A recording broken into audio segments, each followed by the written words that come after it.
Kiekvienas pacientas, kuris planuoja, nori, jam indikuotina, rekomenduoja galbūt gydytojas terapeutas ar jį prižiūrintis higienistas, dantų tiesinimą, visą laiką pirmiausia reikia atlikti nuodugnę diagnostiką. Nes pirma, ne kiekvienam žmogui apskritai galime tiesinti dantis, nes dantų tiesinimas yra danties judinimas.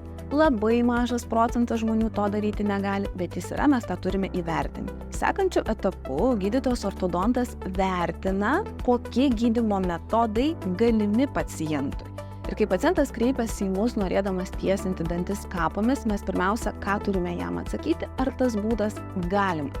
Labai mažai atvejų, kada dantų tiesinimas kapomis yra negalimas, bet tam tikrais momentais prie labai sudėtingų atvejų prie dantų tiesinimo kapų gali reikėti papildomų elementų.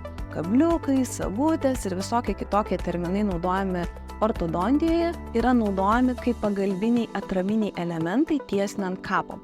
Apie tai visą laiką yra pacientui pasakoma, nes kartais pacientas tada priima sprendimą, ar vis tik tai jisai tada nori gydytis kapomis, ar jeigu jau ant jo dantų atsirado vienas kitas metalinis elementas, jisai išvis nori gydymo, pavyzdžiui, breketais. Tai šitoje vietoje yra esminis momentas konsultacija su gydytoju, kad pacientas pasirinktų jam tinkamą gydymo būdą, suprastų, kokia yra eiga.